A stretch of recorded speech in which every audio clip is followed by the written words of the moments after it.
আসসালামু আলাইকুম এভরিওয়ান। আজকে আমি রান্না করব ডিম দিয়ে ধুন্দুল ভাজি। ধুন্দুল খুবই প্রচলিত একটি সবজি, আর এই সবজিটি ডিম দিয়ে ভাজি করলে খেতে কিন্তু দুর্দান্ত লাগে। রুটি বা ভাতের সাথে এটি খেতে একদম জমে যায়। সো আপনারা অবশ্যই বাসায় ট্রাই করবেন। আমি যেভাবে রান্না করছি এভাবে একদিন রান্না করে দেখবেন, আশা করছি ভালো লাগবে। রেসিপিটি তৈরি করতে আমি এখানে দুটি পেঁয়াজ কুচি নিয়ে নিয়েছি, ধুন্দুলগুলো ভালোভাবে কেটে কুচি কুচি করে নিয়েছি, দুটি শুকনা মরিচ আর দু চারটি কাঁচামরিচ ফালি করে নিয়েছি, আর একটি ডিম ফাটিয়ে নিয়েছি। সো চলুন দেরি না করে রেসিপিটি তৈরি করা যাক। রেসিপিটি তৈরি করতে আমি কড়াইতে তেল দিয়ে দিলাম পরিমাণ মতো। তেলটি ভালোভাবে গরম করে নিব আমি। খুবই সিম্পল একটি রেসিপি, বাট খেতে কিন্তু ওয়াও। আমি এখানে কেটে রাখা পেঁয়াজ কুচিগুলো দিয়ে দিলাম, কাঁচামরিচ কুচি আর দুটি শুকনা মরিচ ছিল, সবগুলো উপকরণ দিয়ে আমি এখন এগুলো ভেজে নিব।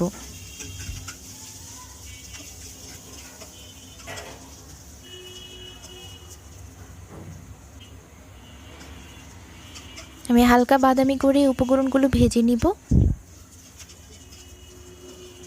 ভাজা প্রায় হয়ে এসেছে, আমি এর মধ্যে এখন ফাটিয়ে রাখা ডিমটি দিয়ে দিচ্ছি।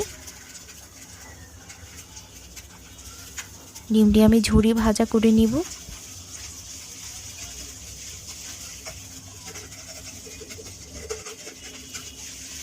ডিমটি খুব ভালোভাবে আমি ঝুরি ভাজা করে নিব। আমি এখন এর মধ্যে কেটে রাখা ধুন্দুলের টুকরোগুলোকে দিয়ে দিচ্ছি। খুব ভালোভাবে নেড়ে চেড়ে ডিমের সাথে মিশিয়ে নিব আমি।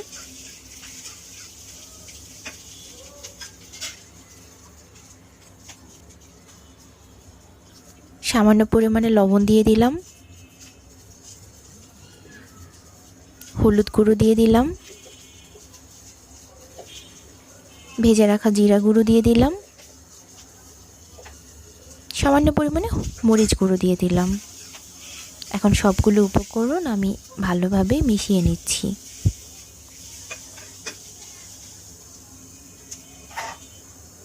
আমি এখন এটি কিছুক্ষণের জন্য ঢেকে দিব। ঢাকনা খোলার পরে দেখুন এর থেকে পানি বেরিয়ে এসেছে। ধুন্দুল ভাজার সময় দেখবেন ধুন্দুল থেকে নিজের থেকে পানি বের হয়ে আসে, সেই জন্য আর আলাদা পানি ইউজ করতে হয় না। কিন্তু অবশ্যই ভাজার সময় চুলার আঁচটি মিডিয়াম রাখতে হবে, না হলে কিন্তু পুড়ে যাবে।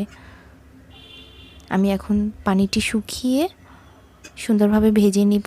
সামান্য পরিমাণে চিনি দিয়ে দিলাম। চিনি দিলে কালারটাও সুন্দর আসে আর টেস্ট অনেক বেড়ে যায় ভাজার।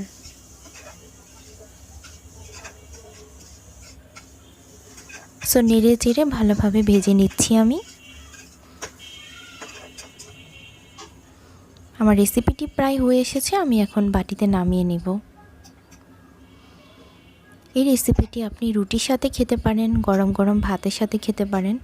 খুবই ভালো লাগে খেতে, আমার খুবই পছন্দের। আশা করছি আপনাদেরও ভালো লাগবে। আর আপনারা কিন্তু আমাকে অবশ্যই জানাবেন খেতে কেমন লাগলো। আমার ভিডিও আপনাদের ভালো লেগে থাকলে please like, comment, share and subscribe my channel, and don't forget to press the bell icon. Thank you.